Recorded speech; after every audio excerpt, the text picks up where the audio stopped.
Nous ne qualifierions pas cette île de mystique sans les récits décrivant les géants qui l'habitent. L'île de Gozo, située à Malte, sert de toile de fond à une légende ancienne. Malte, nation insulaire nichée dans la mer Méditerranée, au sud de l'Europe, occupe une position stratégique exceptionnelle.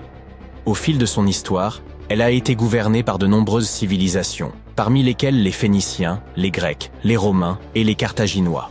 Par une nuit glaciale, il y a plusieurs millénaires, un fermier aperçut le ciel virer à l'orange, puis au rouge, avant d'entendre un bruit sourd retentir. Bien que le sol tremblât légèrement, il ne s'agissait pas d'un séisme. En scrutant la forêt, il distingua une silhouette colossale, plus haute que les arbres. Approchant avec précaution, il réalisa qu'il s'agissait d'une femme, une géante, qui se présenta sous le nom de Sansuna. Contrairement aux terribles géants décrits dans de nombreux récits, Sansuna ne nourrissait aucune intention de détruire l'humanité.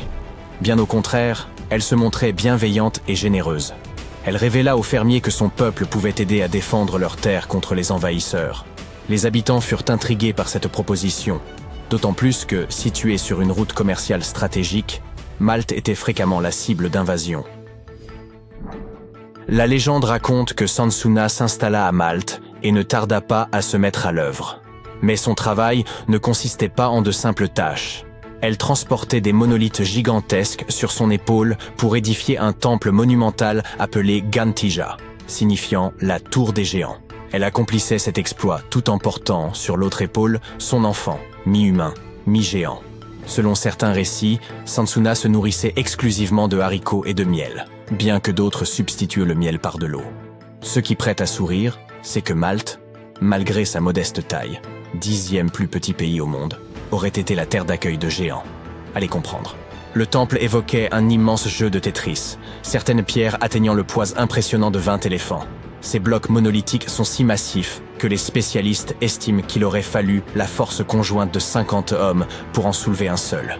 Aussi captivante que soit cette histoire, les humains n'ont jamais prouvé l'existence réelle des géants, rendant ce récit hautement improbable. Certains textes anciens mentionnent brièvement une espèce de géant appelé Néphilims. Ces derniers auraient été des colosses terrifiants, responsables de nombreux ravages sur Terre, avant de disparaître au moment du déluge. Cependant, aucune preuve tangible de leur existence n'a jamais été découverte, jusqu'à l'apparition d'un élément intrigant. L'archéologie maltaise a mis au jour plusieurs découvertes étonnantes au fil des années, dont l'une des plus marquantes est connue sous le nom de crâne de l'hypogée. Ce terme, d'origine grecque, signifie « souterrain ». Ce site extraordinaire fut découvert au cours de la première décennie du XXe siècle, lorsqu'un appel urgent parvint au directeur du Musée national de Malte. Des ossements remarquables avaient été déterrés par accident, nécessitant son expertise immédiate. L'hypogée se présentait comme une véritable ville souterraine, composée de labyrinthes et de salles réparties sur plusieurs niveaux.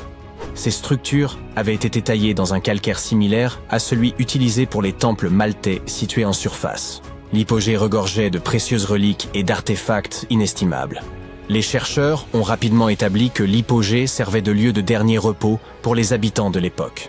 Parmi les découvertes figuraient de nombreux ossements, squelettes et surtout des crânes. Ces derniers n'étaient pas des crânes humains classiques, mais appartenaient à la catégorie dite allongée. Plus intriguant encore, ces crânes ont été dissimulés au public pendant de nombreuses années, alimentant des spéculations et donnant naissance à une multitude de théories. Cette découverte a constitué un tournant pour l'archéologie maltaise, même si les scientifiques se sont retrouvés démunis face à cette énigme. Certains se sont interrogés sur l'origine de ces crânes, se demandant s'ils étaient naturels ou avaient été altérés, en sachant que certaines cultures utilisaient des techniques de déformation crânienne. D'autres chercheurs ont évoqué des hypothèses plus audacieuses, allant des petits hommes gris aux géants légendaires. Certains suggèrent même que ces crânes allongés pourraient être des sculptures dédiées à des divinités venues d'ailleurs. Faute de preuves pour confirmer ces théories, une question demeure. Qui étaient réellement les bâtisseurs des temples mégalithiques de Malte? Examinons les faits établis par les scientifiques. Les temples mégalithiques de Malte se dressent depuis 3500 ans avant notre ère, ce qui les rend encore plus anciens que les pyramides d'Égypte. La véritable énigme réside dans le fait que ces édifices aient été érigés bien avant l'apparition de l'écriture. Pourtant, leur construction nécessitait des compétences technologiques avancées que l'on peine à expliquer. Le temple de Gantija semble défier toute logique humaine par son ampleur. Le temple sud possède un couloir bordé de 4 salles ovales, évoquant la forme d'un grand trèfle. Dans l'une de ces salles, les archéologues ont découvert des autels ornés de motifs en spirale. Ces structures, vraisemblablement utilisées à des fins rituelles, témoignent de l'importance des pratiques spirituelles chez les premiers Maltais. Le temple nord, bien que similaire dans sa conception, est plus modeste et dispose d'une entrée si basse qu'elle oblige les visiteurs à se courber pour y pénétrer. Ce détail pourrait symboliser un geste de déférence envers les divinités vénérées en ces lieux. Il est difficile de ne pas s'interroger sur les raisons mystérieuses qui ont poussé ces bâtisseurs à créer un temple d'une telle envergure. Peut-être ont-ils enrôlé l'un dragon de Daenerys pour déplacer ces monolithes? Bien sûr, il ne s'agit que d'une plaisanterie. Mais saviez-vous que les célèbres portes de Medina, à Malte, avaient servi de décor pour Port-Réal dans l'épisode 3 de la première saison de Game of Thrones? Quoi qu'il en soit, revenons aux géants. La théorie selon laquelle ces lieux avaient une vocation rituelle a gagné en crédibilité lorsque les archéologues ont mis au jour des figures énigmatiques surnommées les Dames Grasses. Ces petites statues, au corps rond et au visage reflétant une grande joie de vivre, semblent-tu témoigner d'un certain hédonisme. Ces statues rappellent étrangement une version miniature de Sunsuna, la géante évoquée précédemment. Les scientifiques estiment qu'elles figuraient probablement le bien-être et la prospérité. Leur existence atteste non seulement des compétences artisanales avancées des anciens Maltais, mais aussi de l'intentionnalité de leur construction et de leurs créations artistiques. L'une de ces œuvres, connue sous le nom de « La Dame endormie », est une pièce d'art néolithique représentant une femme de forte corpulence, allongée sur le côté, semblant dormir paisiblement. Après des analyses approfondies, les chercheurs ont supposé qu'elle incarnait la grande faucheuse. Découverte dans l'hypogée, un vaste lieu de sépulture, cette statue se distingue des autres dames grasses, notamment par sa coiffure et sa jupe ornée de broderies. Une autre statue intrigue particulièrement. Elle représenterait une femme mesurant 2,50 m de hauteur, accompagnée d'un fragment du bord de sa jupe. Sa découverte, pour le moins inhabituelle, remonte à 1915, lorsqu'un agriculteur, gêné dans son travail par de larges blocs de pierre, invita le directeur du Musée national de Malte à venir les examiner.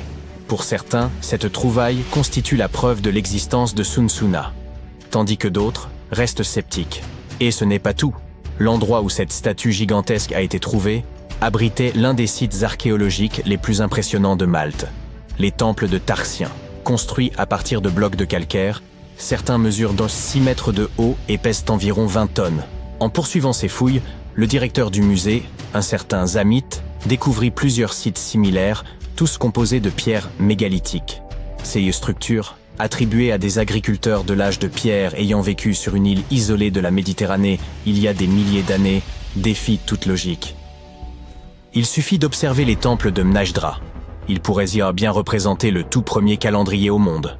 Lors des équinoxes, le soleil traverse directement l'entrée principale et éclaire l'axe central du temple. Quant au solstice, ils offrent 2 variations remarquables. Pendant le solstice d'été, les rayons illuminent le bord du mégalithe, situé à gauche de l'entrée, tandis qu'en hiver, ils se déplacent vers la droite. C'est là une démonstration fascinante de précision astronomique.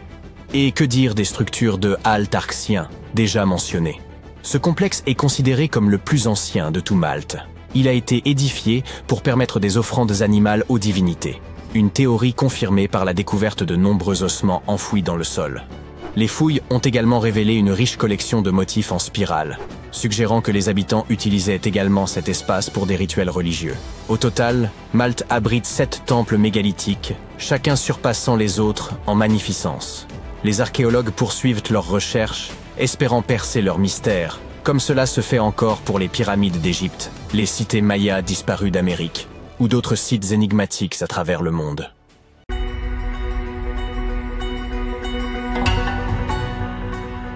Jetez un œil à ces pierres. À première vue, elles semblent ordinaires. Ce ne sont que des dalles anciennes, les ruines d'un bâtiment quelconque. Cependant, contrairement à de nombreuses autres découvertes archéologiques similaires, celle-ci est parmi les plus mystérieuses et les plus uniques. Voici pourquoi. Ces pierres sont les vestiges d'un grand complexe religieux appelé Pumapunku, situé en Bolivie. Les scientifiques n'en sont pas certains, mais il est probable que Pumapunku ait été construit sous l'empire des Tiwanaku, qui a existé entre l'an 300 et l'an 1000 de notre ère, avant l'empire Inca. Aucune information ne suggère que cette civilisation disposait de technologies de construction avancées. De plus, il est possible qu'elle n'ait même pas connu l'écriture. Chacune de ces pierres a été sculptée et polie avec une précision remarquable. Elles s'emboîtent parfaitement, comme les pièces d'un puzzle. Le travail est si raffiné qu'il serait impossible d'y glisser même une lame de rasoir. C'est assez impressionnant pour un peuple qui vivait il y a environ 1500 ans. En outre, ces pierres sont très lourdes. Les plus grosses pèsent environ 130 tonnes. Comment les ont-ils transportées d'un endroit à un autre? Les scientifiques pensent que cette civilisation ignorait l'existence de la roue. Alors, comment ont-ils réussi à construire une structure aussi parfaite? Les Tiwanaku disposaient-ils des connaissances et des outils nécessaires pour travailler la pierre? Ou quelqu'un d'autre a-t-il construit Pumapunku? Plusieurs théories existent à ce sujet. Théorie numéro 1. Une civilisation avancée est arrivée en Amérique du Sud, a collaboré avec les Tiwanaku pour construire cette merveille d'ingénierie, puis est repartie. Théorie numéro 2. Des êtres venus d'une autre planète ont débarqué sur Terre, ont montré aux humains comment construire des structures parfaites et ont créé Pumapunku. Cette théorie est toutefois peu crédible. Un autre scénario du même ordre suggère que Pumapunku a été construit par des créatures mythologiques issues de la culture sud-américaine de l'époque. Théorie numéro 3, la plus plausible. Il n'y a aucun mystère. Les Tiwanaku constituaient une civilisation avancée dotée de technologies de construction incroyables. Qu'en pensez-vous? Bien, nous venons de voir des pierres parfaitement rectangulaires utilisées pour construire un temple. Que diriez-vous de pierres parfaitement rondes destinées à l'étude du ciel étoilé? Ou à d'autres fins, qui sait? Alors bienvenue au Costa Rica. Au sud de ce pays se trouvent les sphères d'Iki. Il s'agit de pierres rondes, lourdes et de grande taille, créées à l'époque précolombienne, vers l'an 600 de notre ère. Ces pierres proviennent d'un type de roche unique, formé à partir de magma refroidi. En d'autres termes, quelqu'un a attendu la fin d'une éruption volcanique et le refroidissement du magma, puis a utilisé ce matériau pour sculpter ces sphères. Mais comment ont-ils fait pour obtenir une forme aussi parfaite? Selon les scientifiques, ils auraient utilisé de petites pierres pour broyer et sculpter le magma refroidi.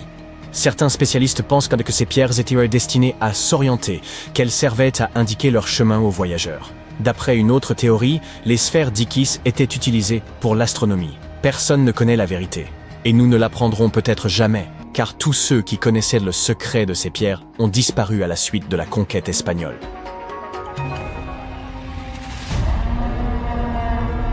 Continuons donc notre voyage. Vous voyez ces pavés? Les archéologues ne savent toujours pas pourquoi ils sont disposés ainsi le long d'une vaste étendue désertique traversant la Jordanie et Israël. Ces pierres étranges forment une chaîne de 64 km de long et sont ici depuis environ l'an 300 avant JAC. Comme elles ont été découvertes par des aviateurs il y a une centaine d'années, on les a surnommées « cerfs-volants du désert ». L'une des théories les plus populaires à leur sujet suggère qu'elles furent placées à cet endroit pour attirer les animaux et les capturer. Apparemment, les chasseurs anciens connaissaient bien le comportement de la faune locale. Et ils étaient sûrs que les bêtes finiraient par marcher le long de ces pavés et qu'ils finiraient par tomber dans une fosse préparée à l'avance.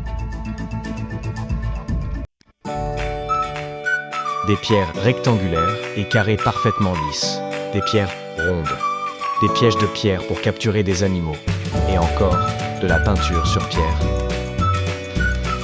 Pour découvrir cela, rendons-nous à Glasgow, en Écosse, où des archéologues ont mis au jour une dalle datant d'environ 5000 ans. Elle porte le nom de Cochno Stone. La dalle elle-même mesure 13 mètres sur 8, soit environ la moitié d'un terrain de basket.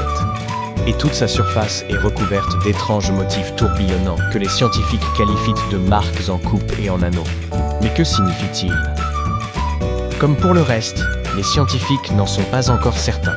Une théorie suggère toutefois que ces inscriptions auraient un lien avec des phénomènes astronomiques, tels que les éclipses lunaires ou solaires. Peut-être s'agit-il d'une carte du ciel, ou peut-être que ses créateurs souhaitaient simplement réaliser une œuvre d'art. Quoi qu'il en soit, il existe un autre fait intéressant, lié à ces dessins. Des scientifiques en ont découvert de similaires sur plusieurs sites préhistoriques à travers le monde. Délaissons à présent les pierres mystérieuses, et intéressons-nous à d'autres merveilles archéologiques. Voici la chronologie approximative du développement de la civilisation, à partir de 8000 avant notre ère, selon les scientifiques. Tout d'abord, Les hommes s'installent dans un endroit et y construisent une ville ou un village. Puis ils se lancent dans l'agriculture, avant de construire des temples. Cependant, en 1994, des archéologues ont déclaré « Non, l'ordre pourrait être différent. Et si les hommes avaient d'abord construit des temples pour vénérer des êtres mythiques supérieurs, avant de construire des villes et de se lancer dans l'agriculture ?» Rendons-nous en Turquie, dans la région rurale de Göbekli Tepe, où, au milieu des années 90, des archéologues ont découvert plusieurs piliers de pierre sur lesquels étaient sculptés des animaux. Cette structure ancienne remonte au 10e millénaire avant notre ère. Aujourd'hui, cet endroit est considéré comme l'un des plus anciens lieux de culte au monde. Il a très probablement été construit par des chasseurs semi-nomades qui ne connaissaient rien à l'agriculture, car celle-ci n'est apparue dans cette région que 5 siècles plus tard. Aujourd'hui, les scientifiques se posent la question suivante. Est-il vrai que de telles structures ont conduit à la colonisation de la région? La réponse à cette question pourrait nous aider à comprendre la mentalité et le développement de l'humanité dans de nombreuses régions de la planète. Aimeriez-vous posséder un parchemin sur lequel serait indiqué l'emplacement d'un trésor? En fait, vous en avez déjà un. Vérifiez par vous-même. Il vous suffit de rechercher « le trésor du rouleau de cuivre » sur Google, de télécharger une photo haute résolution du rouleau en question et de suivre ses instructions. Mais attention, le texte est absolument incompréhensible. Les scientifiques tentent de déchiffrer ce message depuis sa découverte en 1952 à Qumran, et ils n'y sont toujours pas parvenus. Selon une théorie, le rouleau contiendrait des informations sur une importante quantité d'or et d'argent. Cependant, même si ce trésor n'existe pas, cet artefact n'en présente pas moins un grand intérêt. Il a été créé il y a environ 2000 ans, à l'époque où l'Empire romain régnait sur la colonie de Qumran. Peut-être les habitants de la région souhaitaient-ils cacher leurs objets de valeur aux légionnaires romains et ont-ils laissé un plan à leurs descendants? Lorsque vous vous approchez de cette merveille archéologique, vous ne remarquez rien. Mais si vous montez haut dans les airs et que vous regardez vers le sol, vous verrez des motifs étonnants, créés par le peuple de la culture Nazca. On les appelle les lignes de Nazca. Des pilotes et des passagers d'avions de ligne les ont aperçus pour la première fois dans les années 1920 et 1930. Lors de vols au-dessus du Pérou. Ces grands dessins sont composés de lignes géométriques, d'images complexes d'animaux et de figures fantaisistes. Il y a plus de 2000 ans, un peuple a creusé à la surface du sol pour créer ces motifs. Mais pourquoi? Les lignes de Nazca continuent de fasciner les chercheurs et les passionnés d'archéologie. Les récentes avancées technologiques, telles que l'imagerie par drone et la cartographie par satellite, ont apporté un nouvel éclairage sur ces formations énigmatiques. Certains chercheurs s'intéressent désormais à la possibilité que ces lignes aient eu plusieurs fonctions, notamment celle de communiquer avec des êtres extérieurs à notre monde. Et cette hypothèse est plausible. Une partie des scientifiques pense que ces étranges motifs étaient un moyen rituel de communiquer avec les divinités de la civilisation Nazca. L'étude de ces merveilles archéologiques enrichit non seulement notre connaissance du passé, mais nous invite également à admirer l'ingéniosité et la créativité de l'esprit humain.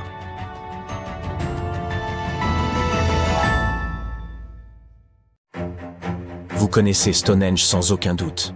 Ces gigantesques blocs de pierre, mystérieusement érigés en cercle sur une plaine anglaise par on ne sait qui. Mais si le Stonehenge d'Angleterre n'était en réalité qu'une imitation d'un monument plus ancien, et si ces bâtisseurs avaient simplement traversé l'Atlantique pour reproduire ce qu'un autre peuple avait déjà accompli ailleurs? En effet, des chercheurs ont mis au jour un autre Stonehenge, immergé sous les eaux du lac Michigan. Ce lac est le foyer de phénomènes étranges et inexpliqués. On y recense de nombreuses disparitions, des crashs aériens, et désormais ceci, un antique monument submergé qui ressemble étrangement à Stonehenge. Il nous était impossible de rester indifférents, nous devions explorer cette histoire en profondeur. Un cercle de pierre monumentale agencé d'une manière étrangement familière. 2 anneaux y étaient visibles, un cercle externe, un autre interne, reposant à 12 mètres sous la surface. Mais il ne s'agissait pas d'un simple tas de pierres.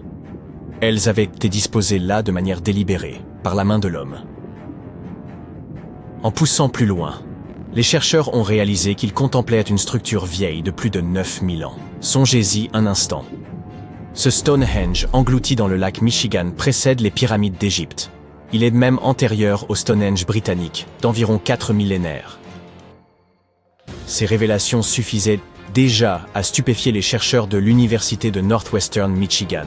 Mais cela, avant même qu'ils ne fassent une découverte encore plus étonnante.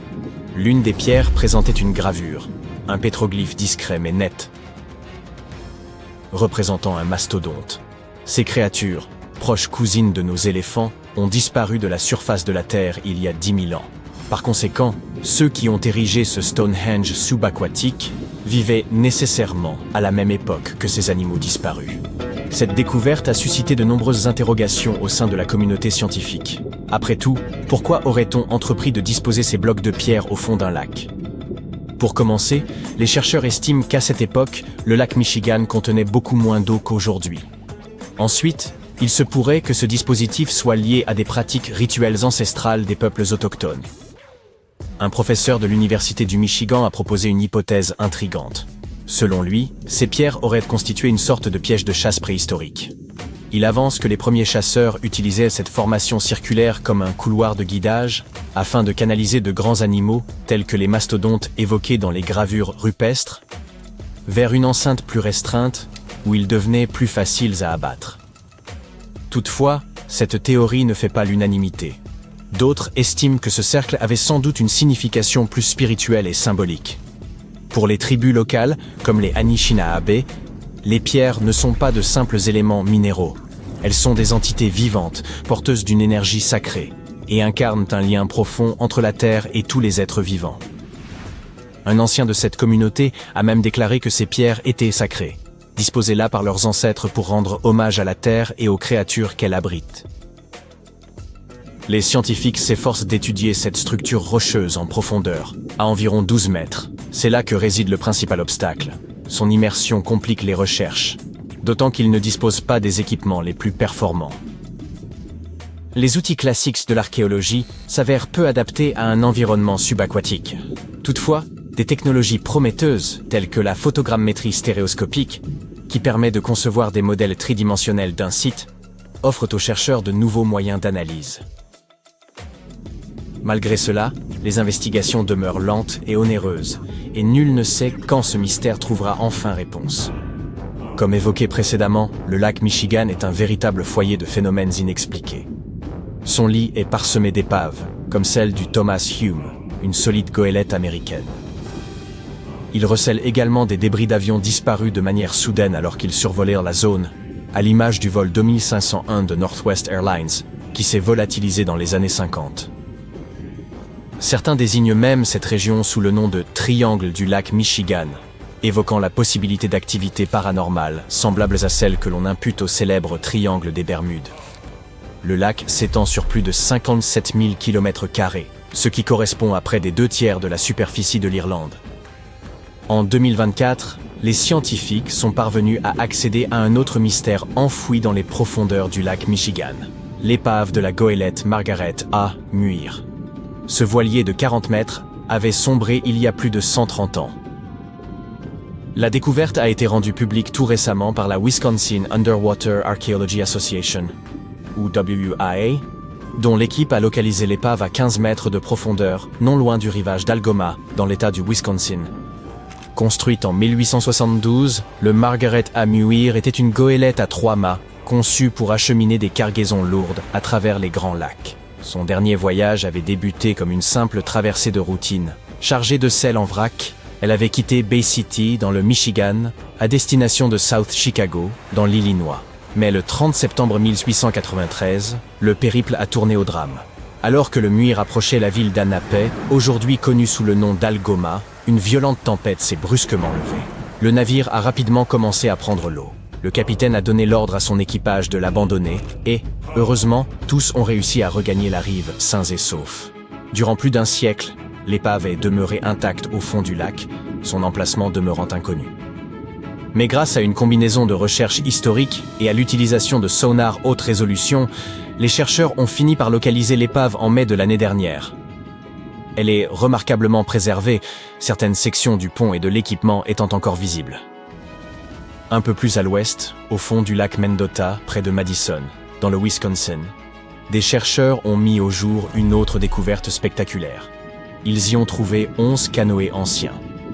Selon eux, le plus vieux d'entre eux, remonterait à environ 2500 avant notre ère. Si cette découverte ne vous semble pas majeure, c'est sans doute parce que vous l'abordez avec une perspective contemporaine. Aujourd'hui, une autoroute typique du Midwest serait remplie de pick-up.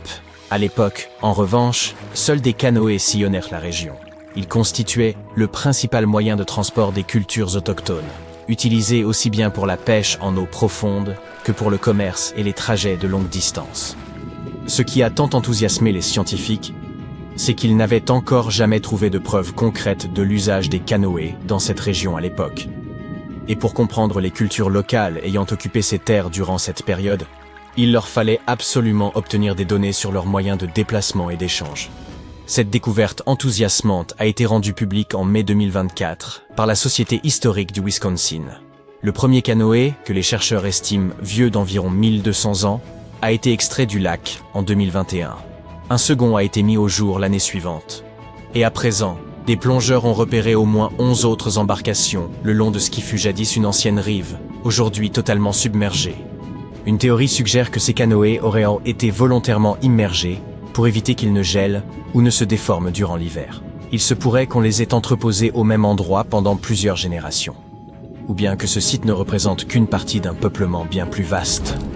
Les historiens envisagent même la possibilité qu'un ancien village repose sous les eaux. Des plongeurs ont déjà mis la main sur des outils en pierre, comme des lestes à filets de pêche, mais le village en lui-même n'a pas encore été localisé.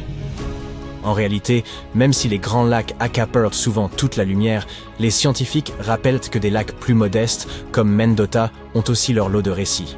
La Société historique du Wisconsin collabore étroitement avec les Premières Nations pour mieux reconstituer l'histoire de ce plan d'eau. Et croyez-le ou non, il existerait un troisième Stonehenge, niché sous les eaux du lac de Constance, en Suisse. Considérez-le comme une sorte de cousin aquatique du célèbre site anglais. Les archéologues ont commencé à l'identifier dès 2015, en découvrant une ligne de 170 cairns en pierre, manifestement d'origine humaine, reposant au fond du lac. Selon les scientifiques, il s'agirait très probablement d'un projet mené par plusieurs villages. Et le site des cairns aurait été utilisé à des fins collectives. Il faut dire que les structures sont impressionnantes. Certaines s'étendent sur une dizaine de mètres de large et peuvent atteindre jusqu'à 2 mètres de hauteur. La découverte la plus stupéfiante à ce jour, c'est que le site daterait d'environ 5500 ans, soit à peu près la même époque que la construction du tout premier Stonehenge. Ce qui les rapproche, ce sont notamment leurs dates de création et les caractéristiques spécifiques de ces monuments de pierre agencés en cercle. Les scientifiques en savent encore peu sur ce site, mais pour ma part, j'y vois un motif qui semble se répéter un peu partout à travers le globe. Pas vous ? Nous avons tous grandi en croyant que Stonehenge était le plus ancien observatoire du monde, mais désormais, il a une concurrence sérieuse pour ce titre. Nabta Playa a été construit à plus de 3919 km de distance, dans le sud de l'Égypte, et des milliers d'années, 7500 avant notre ère, avant Stonehenge, entre 3000 et 1500 avant notre ère. Et même les pyramides de Gizeh, entre 2589 et 2504 avant notre ère. En 1973, un guide bédouin, Eid Marif, est tombé sur un étrange groupe de grandes formations rocheuses en traversant le désert du Sahara. Il a conduit l'archéologue américain Fred Wendorf sur le site situé à environ 96 km du Nil. L'ami et collègue de Wendorf affirme que l'équipe a découvert les pierres en s'arrêtant pour une pause toilette dans le désert. De toute façon, ce qu'ils ont trouvé a changé l'histoire. Au début, Wendorf pensait que les structures en pierre étaient juste des formations naturelles. Mais ensuite, il eut une révélation. Cet endroit était autrefois un lac, ce qui signifie qu'il ne devrait pas y avoir de roches naturelles ici. Il continua à revenir sur le site pendant des décennies, et au début des années 1990, son équipe découvrit finalement un cercle de pierres qui semblait s'aligner avec les étoiles d'une manière inexplicable. Après 7 longues années à essayer de percer le mystère du site, Wendorf contacta un expert en archéoastronomie. Ils étudient comment les anciens utilisaient les étoiles. Un soir, alors que l'expert était assis dans le sable frais du désert, regardant les pierres, il se rendit compte qu'elles formaient un motif irradiant à partir d'un immense tumulus funéraire. Une par une, au fur et à mesure qu'il creusait dans le sédiment, les mégalithes enterrés commençaient à s'aligner comme les rayons d'une roue. l'équipe avait déjà utilisé la datation au radiocarbone pour tester des échantillons provenant de foyers et de toitures en bois de tamaris trouvées à l'intérieur du cercle de pierre. Nabta Playa comptait des dizaines de pierres dressées, toutes hautes de quelques pieds. Certaines d'entre elles s'alignaient exactement avec le lever du soleil lors de jours spéciaux, et d'autres correspondaient avec des étoiles brillantes dans le ciel. À l'intérieur du grand cercle, il y avait 6 pierres spéciales qui ont peut-être été utilisées pour des rituels ou pour marquer des moments importants de l'année.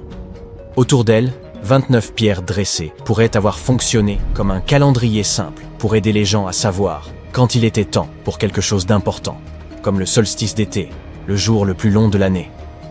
Lorsque le soleil se levait juste au bon endroit, c'était un signe que la saison des pluies approchait.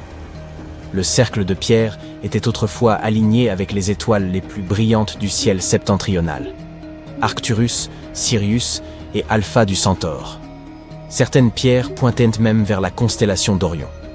En suivant le mouvement d'Arcturus à travers le ciel, ils ont découvert qu'il correspondait parfaitement au cercle autour de 4800 avant notre ère. Cela signifie qu'il s'agit du plus ancien site astronomique jamais découvert, et les habitants de Nabta Playa observaient peut-être les étoiles des milliers d'années avant même l'invention des télescopes. Il semble que cela avait une énorme signification pour les personnes vivant et voyageant à travers le désert. Il y a plus de 1000 ans, la longue, froide et sèche ère glaciaire qui avait duré des dizaines de milliers d'années commençait enfin à s'estomper. L'Afrique du Nord a reçu des pluies et des moussons massives qui ont rempli les lacs saisonniers, Playa. Ainsi, certaines parties du désert se sont transformées en oasis éphémères. Pour les peuples nomades qui parcouraient dans cette terre inhospitalière, ces pluies estivales étaient tout. Leur mode de vie tout entier tournait autour du bétail. Lorsque les archéologues ont ouvert le tombeau central à Nabta Playa, ils ont découvert des ossements de bovins et même un énorme rocher sculpté en forme de vache. Les personnes qui l'ont construit ont utilisé les étoiles pour se guider et trouver des points d'eau cachés comme Nabta Playa, qui contenait probablement de l'eau pendant environ 4 mois par an, à partir des moussons d'été. Mais il n'y avait pas d'étoiles polaires à l'époque. Ils se sont donc plutôt orientés en utilisant les étoiles brillantes et la façon dont le ciel semblait tourner en cercle au-dessus d'eux. Lorsque les lacs étaient au plein, les pierres debout étaient en partie submergées. Et depuis la rive ouest, vous pouviez voir le reflet des étoiles sur l'eau sombre. Nabta Playa est bien moins célèbre que Stonehenge, peut-être parce que ces pierres étaient enterrées, alors que le célèbre site en Angleterre était accessible aux visiteurs depuis des milliers d'années. Malheureusement, lorsque Nabta Playa est devenu célèbre, certains touristes ont endommagé des parties en déplaçant des pierres, ce qui a perturbé les alignements stellaires anciens. Pour le protéger, les autorités ont déplacé l'ensemble vers un musée, où les gens peuvent voir les pierres et la statue de vache sculptée sans les endommager. L'observatoire égyptien n'est pas la seule construction semblable à Stonehenge. Il existe des versions qui ont été utilisées à des fins différentes. De l'Allemagne, anneau de Pemelt, et la France, alignement de Karnak, aux États-Unis, Stonehenge d'Amérique dans le New Hampshire et aux Andes dans le nord du Pérou. Ce dernier est en fait l'une des plus anciennes grandes structures jamais construites dans cette région. La place circulaire est constituée de 2 immenses murs de pierre disposés en anneaux. Elle était probablement utilisée pour des cérémonies et des rassemblements.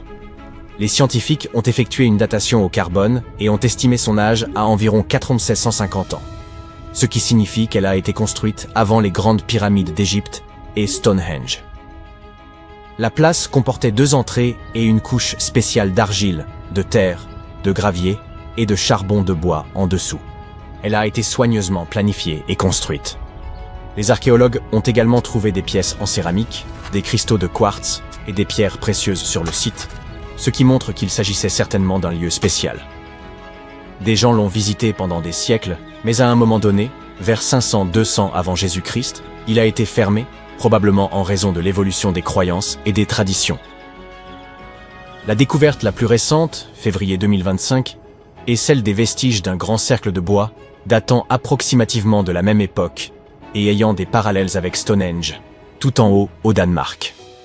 Cette structure en plein air faisait probablement partie d'une zone spéciale où les peuples préhistoriques du néolithique final et de l'âge du bronze ancien, de 1600 à 1600 avant l'ère commune, se rassemblaient pour des rituels et des cérémonies. Le cercle était composé de 45 gigantesques poteaux en bois, formant un énorme anneau d'environ 30 mètres de large. Le bois a disparu maintenant, Mais les scientifiques pensent que de hauts bois se dressaient autrefois dans les trous et créaient une impressionnante henge de bois. Personne ne sait exactement à quoi ces cercles étaient utilisés, mais les archéologues ont trouvé des ossements d'animaux et des restes de nourriture sur des sites similaires. Donc les gens se rassemblaient probablement là pour des festins et des rituels. En 2024, des scientifiques ont découvert 2 cercles de pierres anciens datant de la période néolithique dans le parc national de Dartmoor, en Angleterre. Certains archéologues pensent qu'ils pourraient former un arc sacré. Beaucoup des structures de pierre de Dartmoor ont été construites en forme courbée sur les hauteurs au centre de la zone. Il y a longtemps, Dartmoor était couvert de forêts, donc les gens ont peut-être utilisé ces hauteurs comme repères importants. Un des nouveaux cercles découverts s'intègre à l'intérieur de cet arc, mais l'autre est à l'extérieur, au nord. Cela aurait pu être un point d'entrée dans l'arc. Il y a également une levée de terre près des pierres, qui ressemble à d'autres sites néolithiques célèbres, comme le cercle de Brodgar en Écosse et Stonehenge lui-même. Cela signifie que les personnes qui ont construit ces cercles ont peut-être visité Stonehenge ou en ont été inspirées. Des archéologues à Oman ont découvert d'anciens monuments en pierre appelés triliths, qui ont reçu le surnom de Stonehenge arabe. Ils ont été achevés il y a environ 2000 ans. Mais personne ne sait avec certitude qui les a construits ni pourquoi.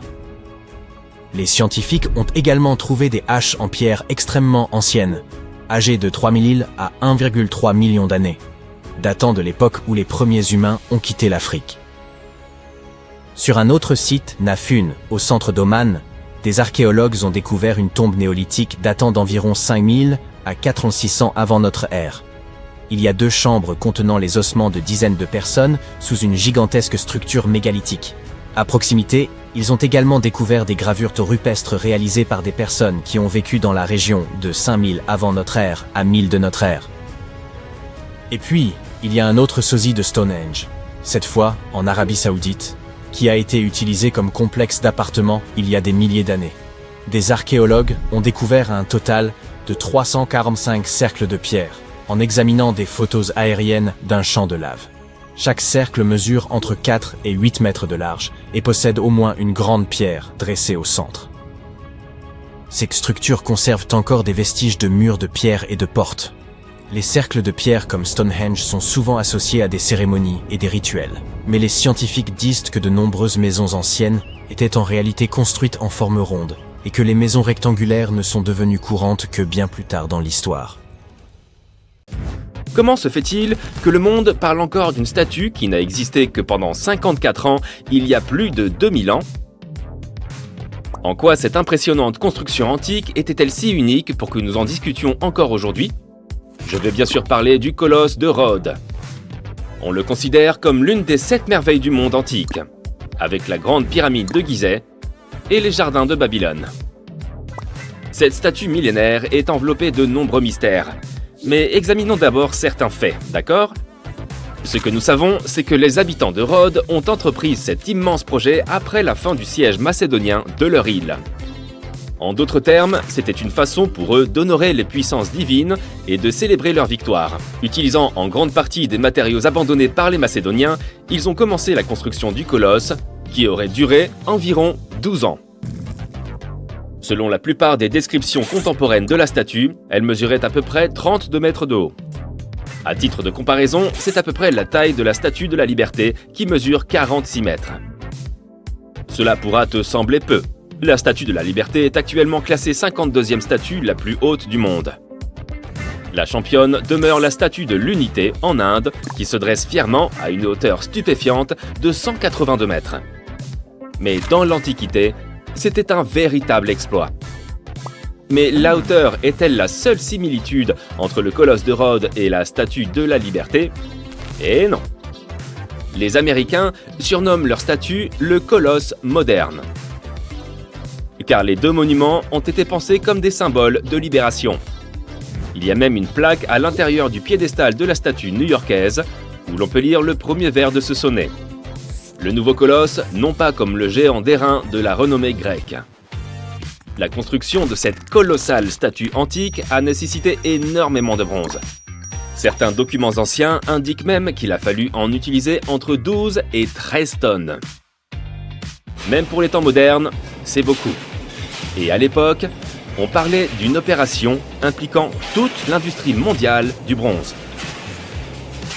L'homme chargé de donner vie à la statue était Charès de Lindos, un sculpteur grec. Les travaux ont été effectués de 294 à 282 avant Jésus-Christ, mais malheureusement, Charès n'a jamais pu voir le résultat final. Nous ne savons pas exactement pourquoi, mais certains documents affirment que la construction du colosse de Rhodes l'aurait conduit à la faillite. Il n'aurait pas su estimer correctement le coût nécessaire à l'érection de l'imposant monument. Cependant, nous ne savons toujours pas avec certitude comment il leur a été possible de construire une statue aussi grande à l'époque. Ils n'avaient aucun des équipements dont nous disposons aujourd'hui, comme les excavatrices et les ascenseurs. D'après certains documents, il leur a fallu inventer une méthode totalement nouvelle. Tout a été fabriqué sur place, pièce après pièce.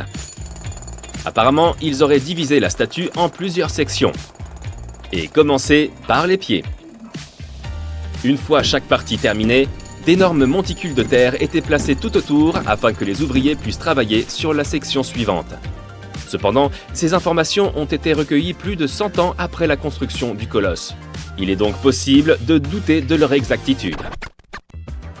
Pendant ces 12 années, les Rhodiens ont travaillé sans répit. Ils ont d'abord posé une base de marbre blanc avant d'y placer les pieds de la statue. Ensuite, ils ont fabriqué une sorte de squelette de fer, auquel les plaques de bronze sont venues s'ajouter. Mais pourquoi avoir choisi le bronze ? Pour des raisons pratiques. En fait, le bronze était plus résistant que le fer, et donc mieux à même de faire face à des conditions climatiques extrêmes. De plus, si l'on y réfléchit bien, la statue était située assez près de la mer. Donc l'air devait être assez salé. Voilà pourquoi il leur fallait utiliser un matériau très robuste. Quel était son emplacement exact ? Ça, c'est une chose qui fait l'objet de débats depuis très longtemps. Les chercheurs pensaient initialement que la statue se tenait debout avec une jambe de chaque côté du port de Mandraki.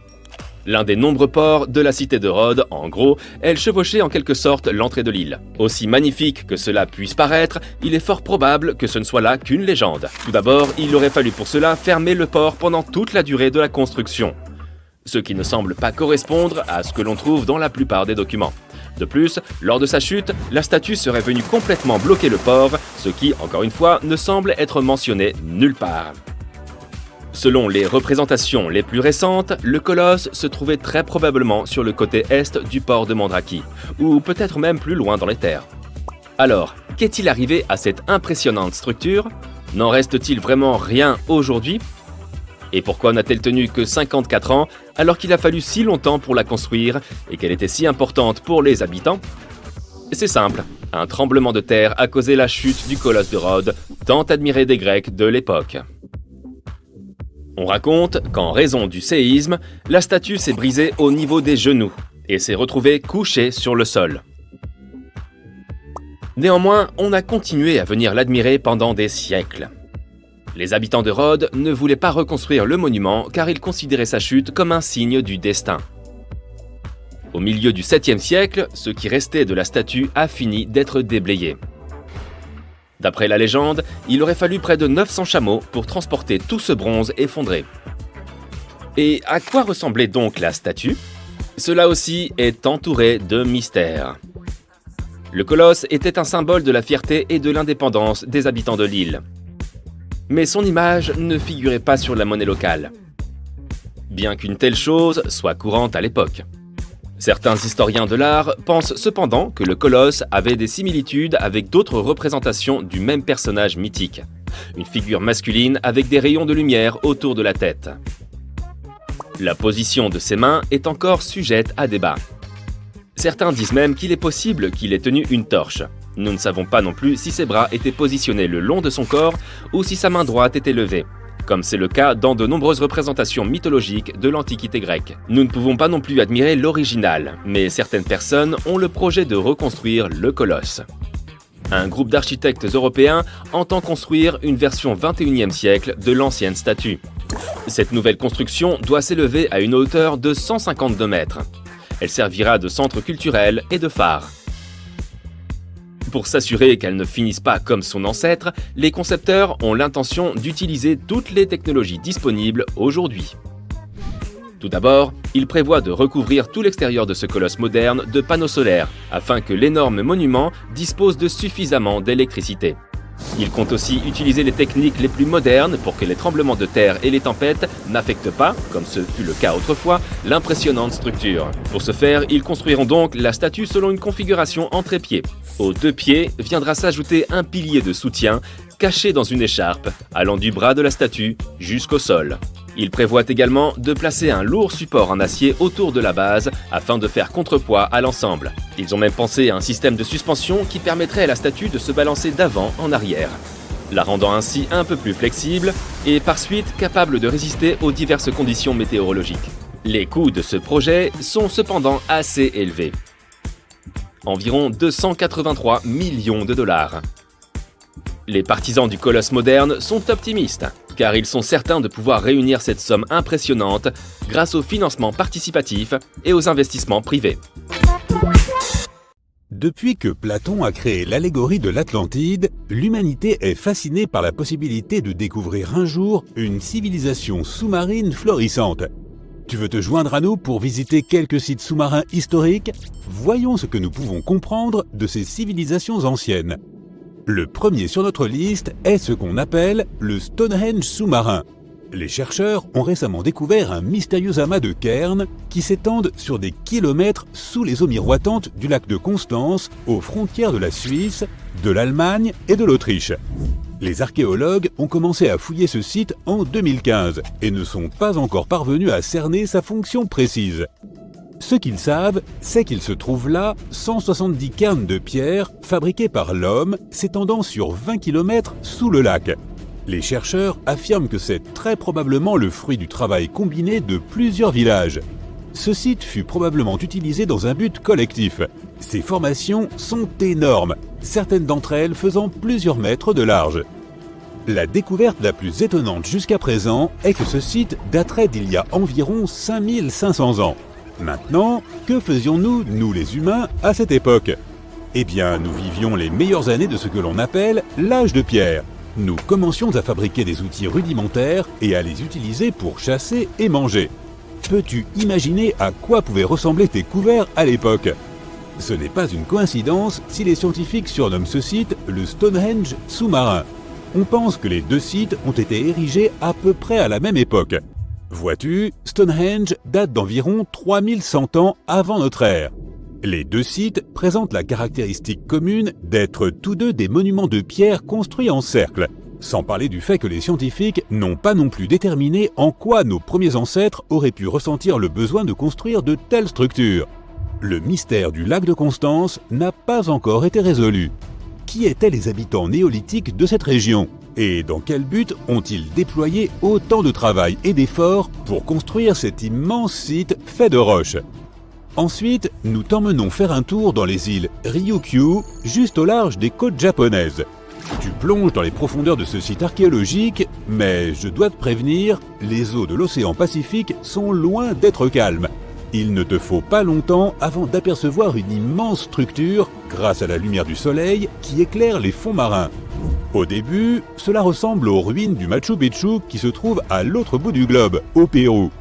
En t'approchant, tu commences lentement à distinguer ses contours. Une structure de forme pyramidale, des arches, des escaliers, ça aurait facilement pu être un palais ou un château. Pourrait-il s'agir d'un signe d'activité humaine? Eh bien, ce que tu viens de voir est connu aujourd'hui sous le nom de structure sous-marine de Yonaguni. On l'appelle aussi l'Atlantide du Japon. Le complexe entier représente la taille de 5 terrains de football et la hauteur d'un bâtiment de 5 étages. Sa caractéristique la plus surprenante sont ses vastes terrasses. Les explorateurs et les scientifiques estiment que Yonaguni pourrait avoir 10 000 ans. Mais la question de savoir s'il s'agit d'une structure créée par l'homme ou d'une formation naturelle fait toujours l'objet de débats. Pour l'un des plus célèbres géologues marins du Japon, le professeur Masaaki Kimura, Yonaguni serait l'héritage d'une civilisation perdue. Il a lui-même plongé au fond de l'océan pour explorer ses ruines plus de 100 fois au cours des 10 dernières années. Selon lui, il y aurait des signes clairs d'activité humaine là-dessous.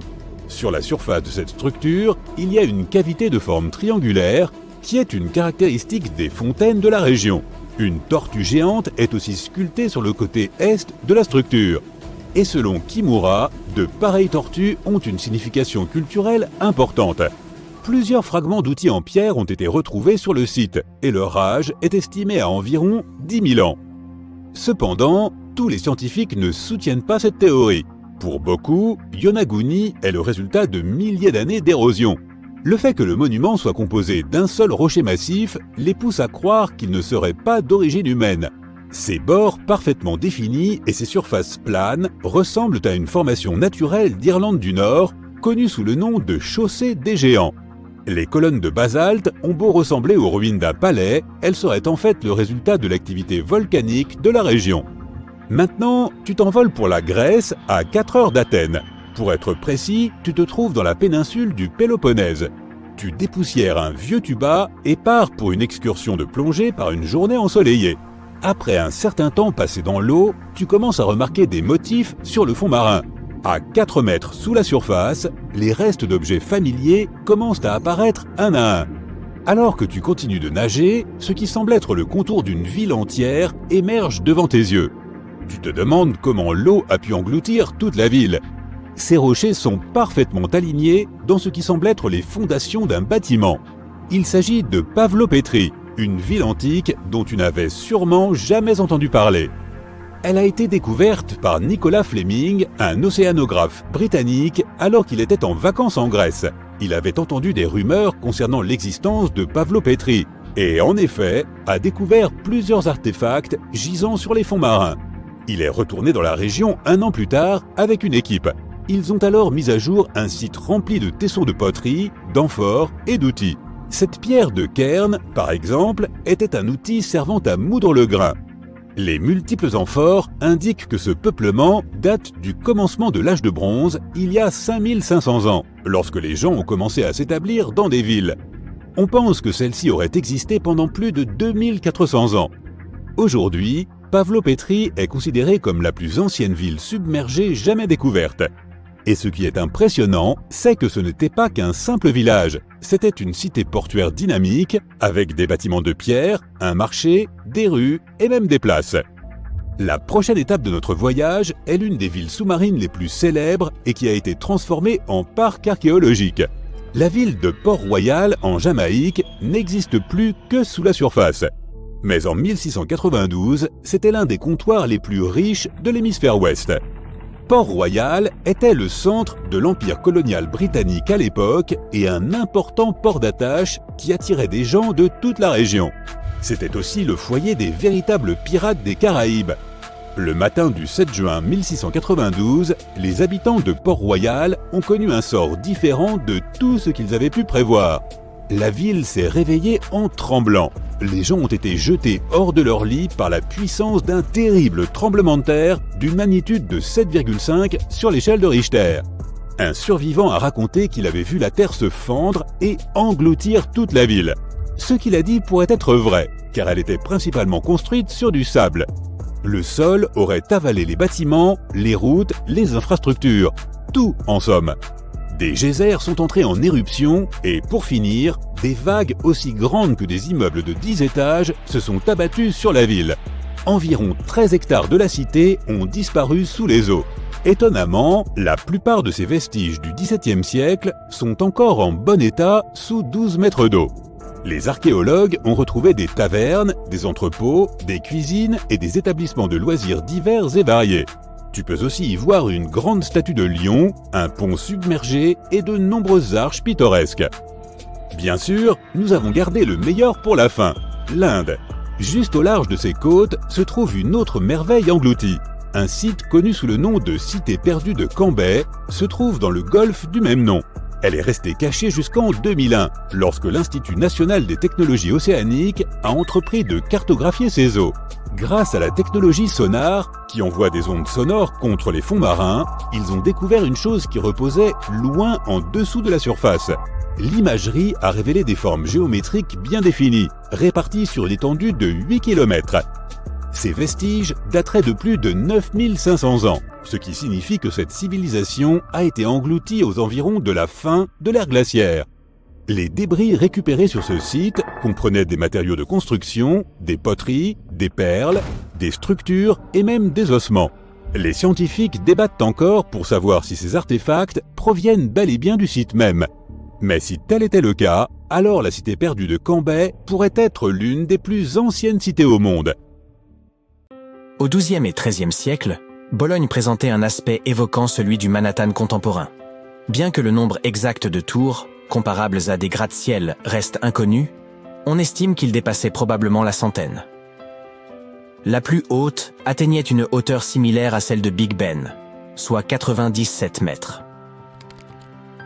À cette époque, Bologne figurait parmi les plus grandes métropoles européennes, avec des projets de construction d'une envergure impressionnante et d'une ambition notable. Outre les cathédrales et les hôtels de ville, les familles les plus fortunées firent ériger des tours, probablement pour affirmer leur statut et leur opulence. L'espace limité au centre de la ville, ne permettant pas la construction de vastes châteaux, ces édifices furent conçus en hauteur. Cependant, leurs propriétaires n'y habitaient pas, préférant résider dans des bâtisses plus modestes situées à proximité. Ces tours jouaient avant tout un rôle défensif. La construction d'une tour nécessitait de 3 à 10 années de labeur, un processus à la fois long et exigeant. Chaque structure reposait sur des fondations solides, profondément enfouies, surmontées d'une base constituée de lourds blocs de pierre de sélénite.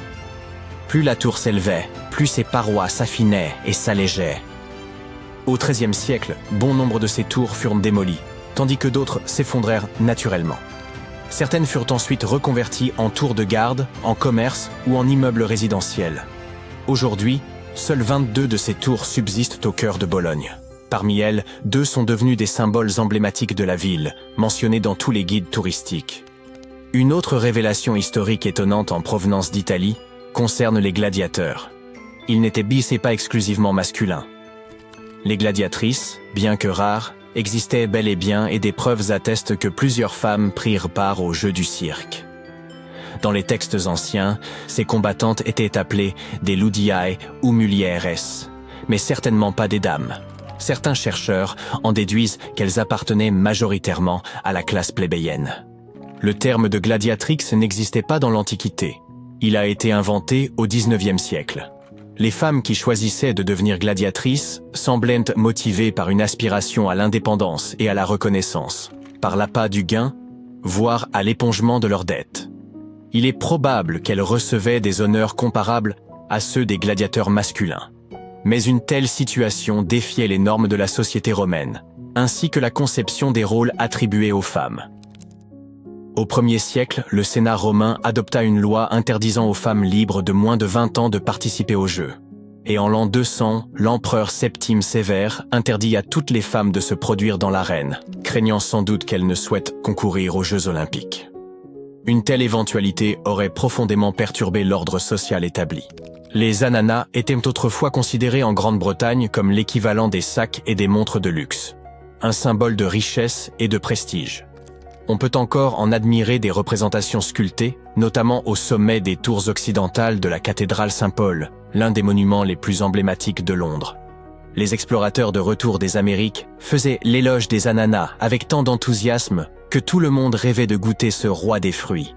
Ces derniers exigent toutefois des températures très élevées et des années pour parvenir à maturité. Pourtant, malgré le climat froid et humide d'Angleterre et d'Écosse, on trouvait des ananas dans les jardins de demeure cossus à la fin du XVIIIe siècle, grâce à l'installation de serres spécialisées, appelées pineries et équipées de systèmes de chauffage. Un ananas pouvait valoir jusqu'à 80 livres sterling, soit l'équivalent de 15 000 $ actuels. Naturellement, on ne consommait presque jamais un fruit d'un tel prix. Il servait plutôt de cadeau ou de pièce d'apparat, trônant sur une table jusqu'à sa décomposition. Les personnes ne pouvant s'en offrir un allaient même jusqu'à en louer pour afficher leur richesse lors de réceptions. L'ananas devint une source d'inspiration pour les arts décoratifs et la vaisselle des classes aisées. Les sculptures en forme d'ananas ornant les piliers de portail ou le sommet du trophée de Wimbledon sont des vestiges de cette époque. Cependant, dès les années 1820, les importations massives d'ananas venus de l'étranger firent progressivement perdre de sa superbe à ce fruit. Il y a 100 millions d'années, des crocodiles géants peuplèrent le désert du Sahara. Dans les années 90, des paléontologues ont mis au jour des squelettes fossilisés de crocodiles primitifs, dont le fameux Supercroc ou Sarcosuchus imperator. Parmi leurs découvertes figurent également plusieurs squelettes partiels, datant de 110 millions d'années. Ce colosse préhistorique, doté d'une tête aussi grande qu'un homme adulte, mesurait environ 12 mètres de long, soit le double de la hauteur d'une girafe. Ce crocodile géant prospérait aussi bien dans l'eau que sur terre, s'intégrant à l'écosystème diversifié de l'ancienne Afrique du Nord. Les expéditions menées dans le Sahara ont révélé un monde perdu rempli de crocodiles anciens, dont certaines espèces rappelaient des animaux modernes. L'une d'elles, surnommée Dog Croc, ou Araripesuchus wegeneri, possédait un odorat développé et de longues pattes qui lui permettaient de se déplacer comme un chien. Parmi les découvertes remarquables figurait également le Duck Croc, ou Anatosuchus, un crocodile d'1 mètre de long avec des traits rappelant ceux d'un ornithorynque. Il était mieux adapté à la vie terrestre qu'aquatique. Une autre espèce, le rat croc, ou Araripesuchus ratoide, mesurait à peine 60 cm et possédait des dents idéales pour creuser le sol à la recherche d'insectes. Comparées aux crocodiles actuels, ces créatures étaient plus agiles, dynamiques et probablement plus intelligentes, contrastant avec la nature passive des chasseurs modernes. Si les casques à réduction de bruit avaient existé au XIXe siècle, ils auraient été très utiles. Le 27 août 1883, l'île de Krakatoa, en Indonésie, a connu une éruption cataclysmique.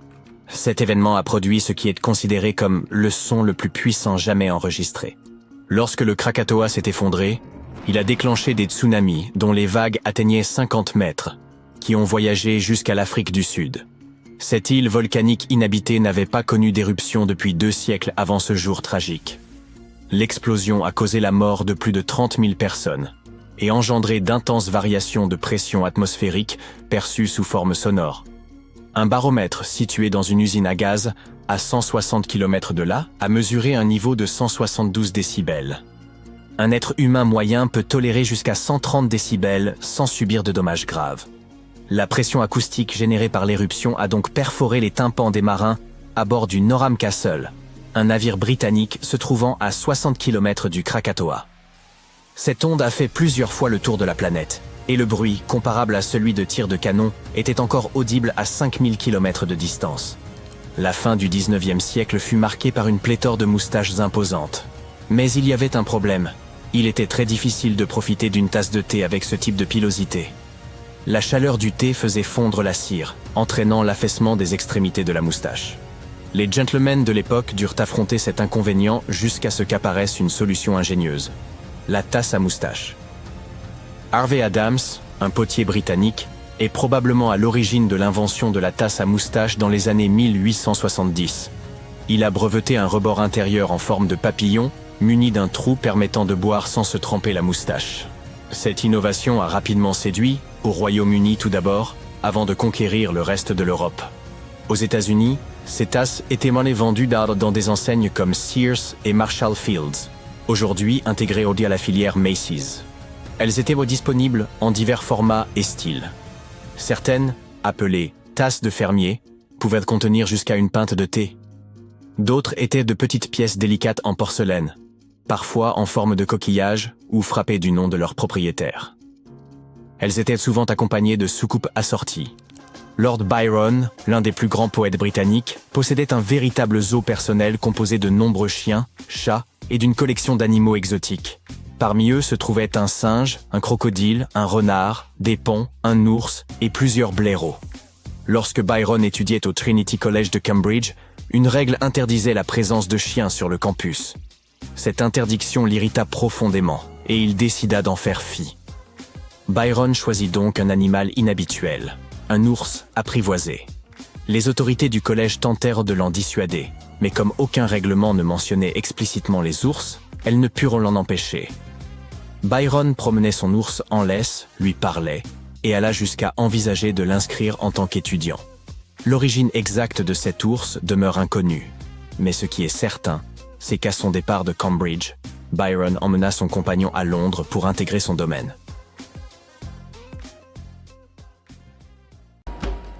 Stonehenge a exigé près de 20 millions d'heures de travail pour être édifié.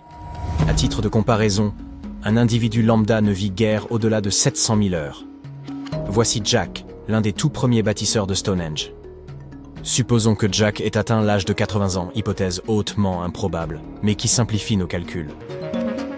Si Jack avait consacré toute sa vie, de sa naissance jusqu'à ses 80 ans, à la construction de Stonehenge, il aurait fallu environ 28 générations et demie de travailleurs perpétuant cet effort pour achever l'ouvrage. C'est pratiquement impossible. Pour rendre cette estimation plus plausible, doublons ce chiffre. Après tout, Jack n'aurait sans doute pas dédié toute sa vie à charrier des pierres et il n'a certainement pas atteint un âge aussi avancé. Nous arrivons ainsi à près de 57 générations nécessaires pour ériger Stonehenge. On n'est malheureusement pas assez d'espace à l'écran pour vous présenter John, l'arrière-arrière-arrière-arrière, petit-fils de Jack, mais vous saisissez l'idée. Tout a débuté il y a environ 5000 ans, avec un simple rempart de terre et un fossé circulaire.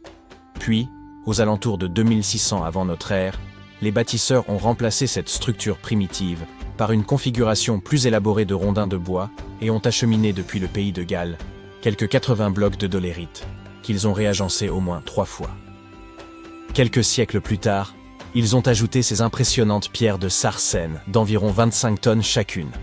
Ces imposants blocs de grès furent transportés sur près de 30 km afin de former un cercle extérieur continu, tandis que 5 trilithes, 2 pierres dressées, surmontées d'un linteau, formaient une structure en fer à cheval en son centre. Ce chantier, s'étendant sur un millénaire, a nécessité d'innombrables années de labeur. On peut donc supposer que les ouvriers vivaient à proximité. Mais dans quelles conditions pouvaient-ils bien se loger? De nos jours, les ouvriers disposent sur place de petites habitations temporaires, si besoin. Mais de telles structures existaient-elles réellement à l'époque où Stonehenge fut érigé? Eh bien oui. Et les découvertes archéologiques récentes aux abords de Stonehenge en apportent la preuve. Des fouilles ont mis au jour une écomaison datant de l'âge de la pierre, une trouvaille d'une importance capitale puisqu'il s'agit de l'un des plus anciens habitats connus dans la région. Cette demeure mésolithique, récemment mise au jour, remonte à environ 4300 avant notre ère. Observons-la de plus près. Pour édifier les murs, les habitants de l'époque s'appuyaient sur un arbre tombé, plus précisément sur son tronc. Ces parois de bois étaient consolidées avec du silex, et ils avaient même pris soin de paver la cavité laissée par l'arbre déraciné. Quant à la toiture, ils avaient eu recours à des peaux d'animaux. Un choix judicieux qui devait offrir une protection efficace contre le climat capricieux des îles britanniques. Vous vous demandez peut-être comment ces bâtisseurs ont pu affronter les rigueurs du climat britannique, particulièrement durant l'hiver. La réponse est simple, un foyer était aménagé sur place, ce qui n'a rien d'étonnant en soi. Mais le système employé pour chauffer l'habitat se révélait particulièrement ingénieux. Placer un foyer directement à l'intérieur de la maison aurait constitué un danger trop important. Mais introduire des pierres chauffées ne présentait aucun risque. Tout en demeurant chaudes, elles ne pouvaient pas provoquer d'incendie. Elles servaient donc de réservoir thermique, permettant de maintenir une chaleur agréable durant la nuit. Pour parfaire leur aménagement, ils ajoutaient même quelques pierres décoratives. Certes, ce n'était pas Versailles, mais leur demeure possédait indéniablement une certaine élégance. Si vous pensez que cette découverte ne concerne que les habitations, détrompez-vous. Elle bouleverse notre compréhension du mode de vie de cette époque. En situant ces populations dans un cadre préhistorique essentiel, dès les débuts du néolithique, elle soulève des interrogations fascinantes sur un éventuel lien entre ces premiers habitants et les bâtisseurs de Stonehenge. Mais une inquiétude persiste. Les experts s'inquiètent du fait que ce site, ainsi que d'autres vestiges archéologiques enfouis, pourraient être mis en péril si les autorités maintiennent leur projet de tunnel visant à détourner l'A303 en la faisant passer sous ce site classé au patrimoine mondial. Bien entendu, la maison mise au jour par les scientifiques n'était pas parfaitement conservée et présentait plusieurs lacunes essentielles pour la vie quotidienne. Certains éléments avaient disparu avec le temps, tandis que d'autres étaient simplement absents. Aussi, les chercheurs ont-ils entrepris de recréer ces habitations vieilles de 4500 ans. Pour ce faire, ils ont utilisé 20 tonnes de craie, 5000 tiges de noisetier et 3 tonnes de paille. Ces reconstitutions ont été érigées à proximité de Stonehenge. Un véritable exploit lorsqu'on sait à quel point il est difficile d'y obtenir un permis de construire, même pour une simple étable. Alors, à quoi ressemblent ces maisons? Tout d'abord, il y en a 4, toutes de forme ovale. Elles reposent sur les fondations de véritables habitations qui se dressaient à cet endroit il y a environ 4500 ans. soit précisément à l'époque où l'éco-maison de Stonehenge était en construction. Les habitations sont de taille modeste, se limitant à une seule pièce. Déterminer leurs dimensions s'est révélé relativement simple, puisque la taille du toit et la hauteur des murs pouvaient être estimées à partir des fondations. Chaque côté mesure environ 5 mètres. Cependant, la structure exacte de la toiture demeure une énigme. À l'époque, plusieurs techniques à base de chaume étaient utilisées, rendant difficile l'identification précise de celle employée ici. Pour l'instant, l'hypothèse la plus probable est celle d'une toiture en paille nouée ou attachée, solidement fixée à un cadre en noisetier tressé. Lorsque le foyer est allumé, la fumée s'élève naturellement à travers le chaume. Les 20 tonnes de craie ont servi à recouvrir les sols et les murs. Cette surface blanche réfléchit la lumière du soleil et retient la chaleur du feu. Toutefois, un problème inattendu est apparu. Le sol, saturé d'eau, en a considérablement retardé le séchage. Alors que la craie aurait dû durcir en quelques jours, certaines parties du sol sont restées collantes durant des semaines, un peu comme du chewing-gum. Il ne fait aucun doute que les bâtisseurs d'il y a 4500 ans ont dû affronter des difficultés similaires, ce qui permet d'apprécier à sa juste valeur le labeur qu'exigeait la construction de ces habitations. Pour obtenir une finition lisse et presque brillante, la dernière couche d'enduit a été appliquée avec des chiffons, conférant au mur une apparence étonnamment raffinée. L'intérieur est aménagé avec des lits et des étagères en bois et en osier, ainsi que des pots d'argile, le tout organisé autour d'un foyer accueillant. Le tout donne une impression d'espace et baigne dans une lumière naturelle qui traverse le toit de chaume avant de se réfléchir sur les murs blancs. Le mobilier tressé, quant à lui, apporte une touche d'authenticité. Des feux ont été allumés pour y préparer un premier repas. Du pain confectionné à partir de farine moulue sur une meule de pierre, juste à côté du foyer. Ceux qui l'ont goûté ont été agréablement surpris par sa saveur. Légère déception. Ceux qui ont recréé ces habitations ont un peu triché. Certes, les matériaux sont fidèles à ceux d'origine, mais les outils utilisés ne le sont pas. Ils ont eu recours à des bétonnières pour mélanger le torchis, des brouettes pour transporter le bois, et des haches en acier pour fendre les bûches près de l'âtre, plutôt que des outils de pierre. Il faut toutefois rappeler que ces constructeurs ne sont pas des experts, mais des bénévoles. Dans ces conditions, une petite entorse aux techniques d'antan semble tout à fait pardonnable. D'ailleurs, d'autres volontaires présents sur le site sont ravis de partager leurs connaissances sur les tâches quotidiennes des bâtisseurs de Stonehenge, qu'il s'agisse de moudre le grain ou de tresser des cordes en jonc. Mais ces cahutes ne sont pas les seules découvertes notables de la région de Stonehenge. Il y a quelques années, des archéologues ont mis au jour un site funéraire qui précède même la construction du célèbre monument. Ce long tumulus néolithique, daté d'environ 5600 à 5700 ans, aurait accueilli les dépouilles de certains des premiers habitants de Grande-Bretagne. Son existence a été révélée par des images aériennes montrant son empreinte caractéristique sous les cultures.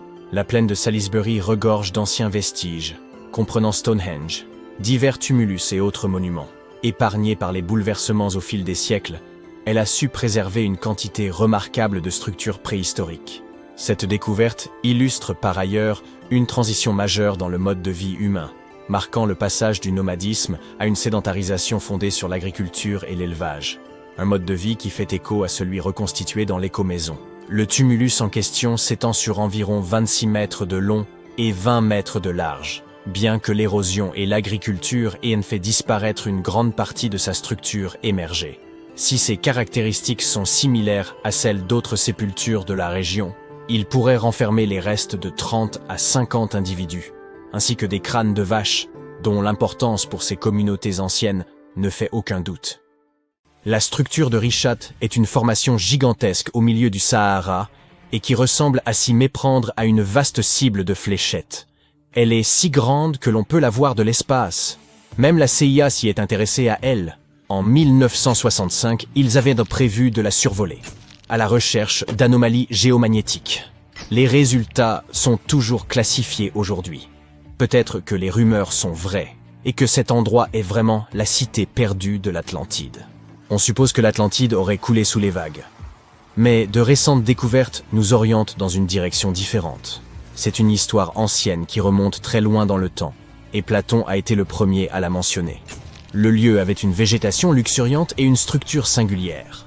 3 cercles concentriques de terre entourant 2 cercles d'eau. 2 citations clés des écrits de Platon suggèrent que l'Atlantide n'aurait peut-être pas été une île ordinaire au milieu de l'océan. De plus, l'Atlantide aurait subi une influence majeure de l'Afrique et de l'Europe, ce qui remet en question l'idée qu'elle ait pu se trouver dans l'Atlantique.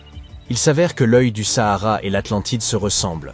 Lorsque les astronautes ont vu l'œil du Sahara depuis l'espace, ils ont d'abord soupçonné qu'il s'agissait du cratère d'impact d'une météorite. Mais les anneaux de la structure correspondent à la disposition décrite pour l'Atlantide. Plus important encore, le Sahara n'a pas toujours été un désert. Il s'est transformé d'une région tropicale en un désert aride, il y a environ 11 000 ans. Les chercheurs ont retrouvé des traces d'un immense fleuve, le Tamanrasset, qui aurait pu abreuver toute une communauté. Celui-ci s'écoulait vers la structure de Richa, pareillement à la description de Platon. La voie maritime transsaharienne traversait le Sahara il y a 50 à 100 millions d'années, et l'on prétend que la mer aurait détruit l'Atlantide il y a environ 11 500 ans, probablement en raison d'une montée rapide du niveau de la mer causée par la fin de l'ère glaciaire. L'imagerie satellite de la NASA montre des motifs qui concordent avec cette théorie. Ces cercles concentriques pourraient être la clé permettant de dévoiler les secrets de l'évolution de notre planète au cours de millions d'années. Ils ont été façonnés par l'érosion de plusieurs couches de roches résistantes, créant un motif étrange fait de crêtes et de ravins.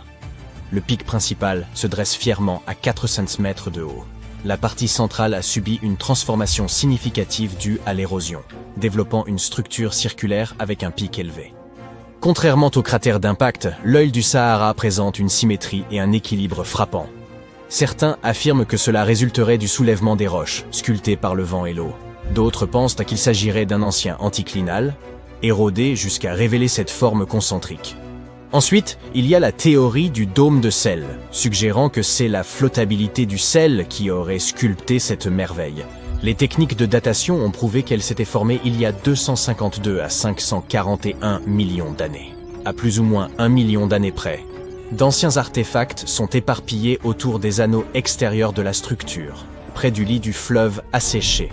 Certains outils en pierre plus anciens ont également été retrouvés dans la même zone. Et pourtant, même si quelques pointes de lance de l'ère néolithique y ont été trouvées, il n'y a pas beaucoup de signes que des gens y aient vécu à l'époque. La région semble avoir été exploitée pour des activités à court terme comme la chasse ou la fabrication d'outils. Il existe d'autres mystères surnaturels qui parsèment notre monde. L'une de ces énigmes se trouve en Norvège. Le sinistre phénomène des lumières d'Esdalen, également connu sous le nom de vallée des lumières, laisse les scientifiques perplexes. Cette vallée a une largeur de 15 km. Elle est assez reculée, mais une étrange boîte bleue se trouve en haut de la colline, équipée de caméras qui scrutent le vallon en contrebas. L'inquiétante saga a commencé dans les années 80, lorsque le ciel nocturne au-dessus de Esdalen s'est paré de boules de feu incandescentes. Un spectacle récurrent qui a fait frémir tous ceux qui l'ont vu. Ce n'était pas un phénomène éphémère. Bien au contraire, il s'est reproduit très régulièrement. Terrifiés, les habitants ont signalé des contacts avec ces phénomènes lumineux inexpliqués, dont certains se seraient produits près de leur maison. La peur s'est propagée comme une traînée de poudre. À son apogée, on comptait environ 20 apparitions chaque semaine. Le phénomène a fait son chemin dans les journaux, les magazines et les médias du monde entier. Bien vite, les gens ont afflué dans la vallée, espérant voir ces lumières par eux-mêmes. En 1984, des experts se sont joints à la cohue, armés d'instruments sophistiqués comme des magnétomètres, des radiomètres et bien d'autres trucs-o-mètres. Ce qu'ils ont observé était sidérant. Ces lumières défiaient toute explication. Certaines se déplaçaient à un rythme tranquille, tandis que d'autres traversèrent le ciel à une vitesse fulgurante de 30 000 km/h. Les gens ont bien essayé de les expliquer. Avions, reflets lointains, foudre en boule, satellites, planètes, météores. Mais la vitesse et la façon dont ces lumières dansaient éclipsaient toutes ces théories. Nous nous approchons lentement d'un autre lieu mystérieux. C'est le plus grand lac subglaciaire parmi les 675 lacs connus d'Antarctique. Il pourrait facilement abriter des formes de vie inconnues. Ce lac se trouve sous l'Inland 6, est-antarctique. Si vous plongez à environ 4 km sous la glace, vous y verrez le lac Vostok, situé à 200 mètres sous le niveau de la mer. Ce lac est long de 200, 50 km, et large de 50 km, à son point le plus étendu. avec une profondeur moyenne de 430 mètres. C'est aussi le 6e plus grand lac du monde en termes de volume. Il ressemble à une cité sous-marine, avec de hauts piliers et de profonds bassins. Ce lac secret a été découvert en 1993. Pourtant, il attendait d'être découvert depuis plus de 2000 ans, conservant tous ses secrets. En 2012, les scientifiques ont foré la glace, prélevant la plus longue carotte de glace de toute l'histoire. Ils ont traversé la calotte gelée jusqu'à la surface du lac. L'année 2013 a apporté un rebondissement inattendu, lorsque ces eaux tranquilles ont surgi lors de l'extraction d'une carotte de glace, se mêlant au fluide de forage. Puis, ils ont enfin obtenu un échantillon d'eau pure en 2015. Certains pensent qu'il pourrait se trouver des formes de vie inconnues par là-bas, car c'est une réserve d'eau fossile qui n'a pas été touchée depuis des millions d'années. Cela pourrait beaucoup ressembler à ces océans recouverts de glace que l'on soupçonne d'exister sur des lunes comme Europe et Encelade. Tout a commencé avec une théorie du 19e siècle, suggérant que de l'eau douce serait cachée sous les calottes glaciaires de l'Antarctique. Ensuite, en 1959, des levées sismiques ont laissé entreapercevoir l'existence d'un lac sous-glaciaire. Et dans les années 90, les données satellites ont confirmé l'existence du lac Vostok. Il n'est d'ailleurs pas seul. En 2005, on a découvert une île au milieu du lac. Ensuite, 2 lacs plus petits se sont joints à la fête. On soupçonne qu'un réseau secret de rivières sous-glaciaires aurait pu connecter ces lacs. Très loin de l'Antarctique, au Venezuela, la foudre de Catatumbo offre un stupéfiant spectacle lumineux à la confluence du fleuve Catatumbo et du lac Maracaibo. Cet inquiétant phénomène électrique se produit environ 140 à 160 nuits par an durant 10 heures par jour et peut libérer jusqu'à 280 éclairs en une seule heure. La fréquence de ce spectacle de foudre change avec les saisons et d'année en année. Il a connu une pause de janvier à mars 2010, ce qui a suscité l'inquiétude qu'il pourrait disparaître à jamais. Au coucher du soleil, les vents de l'Est commencent à gagner en intensité. Ce vent fort est appelé un jet nocturne à basse altitude, comme ce que l'on peut observer dans les grandes plaines d'Amérique du Nord. Ces vents apportent de l'humidité, principalement des Caraïbes et du lac en lui-même. Cet air humide rencontre les hauts sommets de la cordillère, entraînant la création d'orages sur les montagnes. Grâce à la constance de ces vents, d'autres orages apparaissent au fur et à mesure que la nuit avance. Ce schéma se répète. C'est pourquoi cette région a le taux annuel d'éclairs le plus élevé au monde. Le prochain endroit que les scientifiques sont incapables d'expliquer se trouve en Chine. Il s'agit des grottes de Longjiu. Elles présentent des voûtes hautes et inclinées et de robustes piliers. L'endroit est resté caché pendant des siècles. Ces cavernes, créées par l'homme, creusées il y a environ 2000 ans, n'ont décidé de se révéler que dans les années 90. Des agriculteurs locaux ont drainé les étangs et révélé 5 cavernes massives. Des fouilles supplémentaires ont exposé 19 autres grottes plus petites. Elles allaient de 20 à 35 mètres de large pour 10 à 20 mètres de hauteur. Des archéologues y ont retrouvé des reliques anciennes datant du règne de l'empereur Han Xuandi, remontant à plus de 2000 ans. Comment ces grottes ont-elles survécu pendant plus de 2 millénaires sans s'effondrer? Aucune trace écrite n'explique la manière dont elles ont été conçues. Les murs présentent des marques de bourrines, laissant supposer une activité de sculpture couche après couche. Mais le processus exact de construction demeure un casse-tête. Récemment, des scientifiques ont fait une découverte étonnante qui pourrait résoudre le mystère de Stonehenge. Ils ont trouvé un élément caché au plus profond de l'ADN des pierres de Sarsen, les énormes monolithes présents sur le site. Cette découverte pourrait révéler pourquoi nos ancêtres du néolithique ont conçu et construit cette structure. Depuis des années, les scientifiques se creusent la tête pour savoir d'où viennent les énormes pierres de Sarsen. Pendant longtemps, ils ont cru qu'elles provenaient d'une carrière située à 25 km du site, connue sous le nom de Marlborough Downs. Sur ce site, ils ont trouvé des minéraux similaires à ceux qui composent les pierres de Sarsen.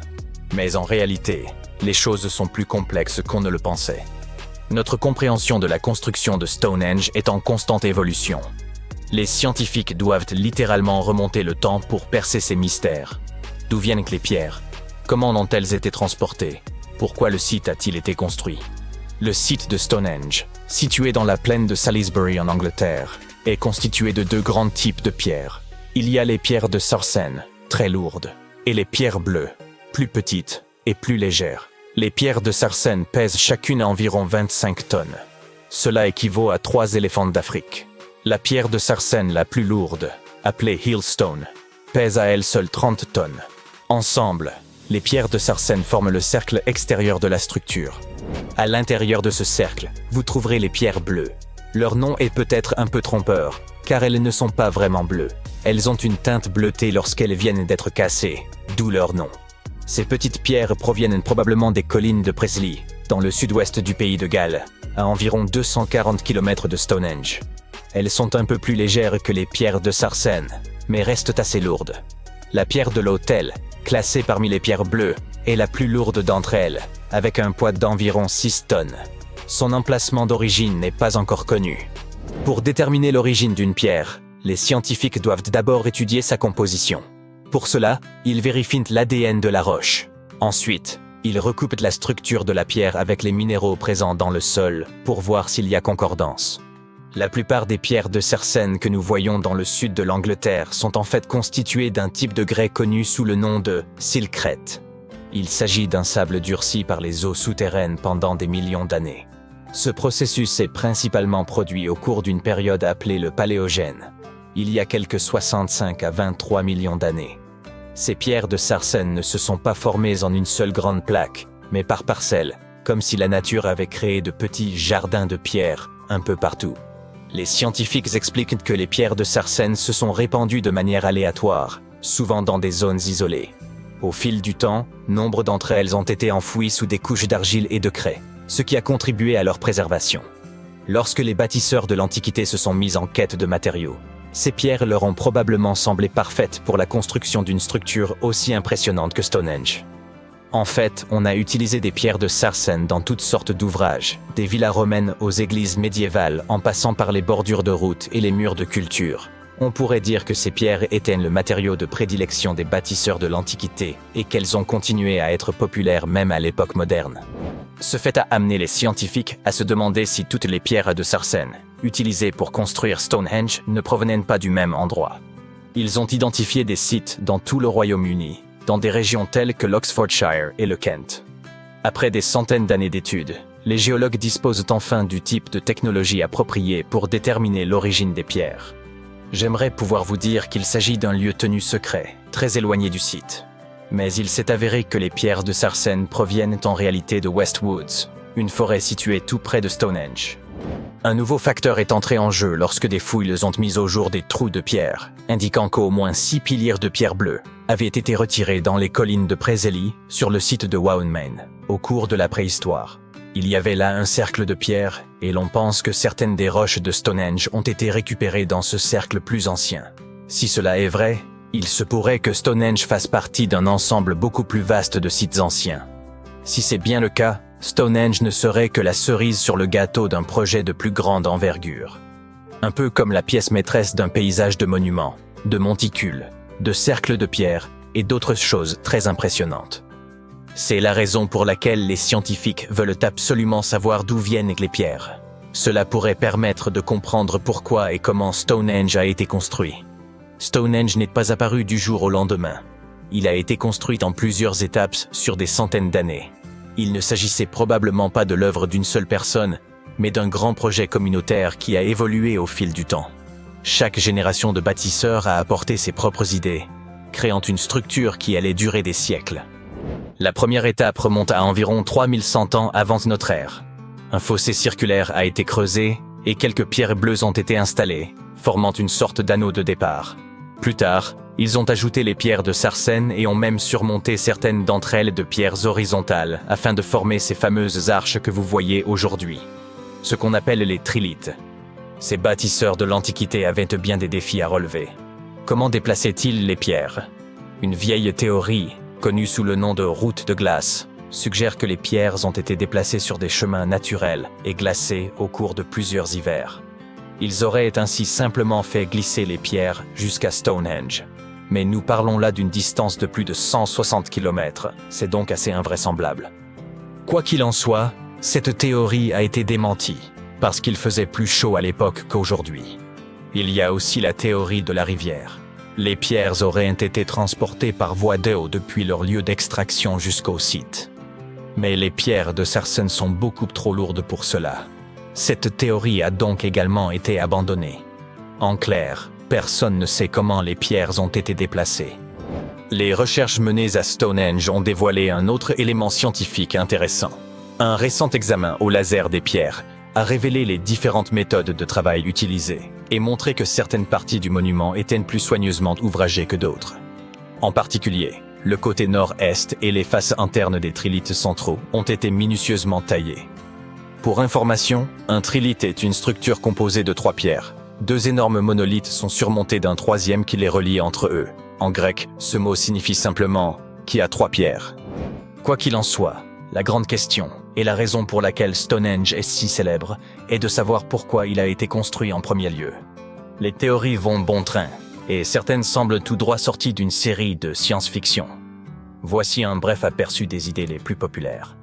Il y a bien sûr la théorie du calendrier solaire. Elle suppose que les pierres sont alignées sur les mouvements du soleil, en particulier lors des solstices d'été et d'hiver. Lors du solstice d'été, le soleil se lève à gauche de la Hillstone, la seule pierre à l'extérieur du cercle principal, éclairant ainsi l'ensemble du monument. Certains disent qu'il s'agit là d'une espèce de calendrier antique permettant de marquer les jours les plus longs et les plus courts de l'année. Certains archéologues pensent que Stonehenge pourrait avoir été un ancien site de guérison.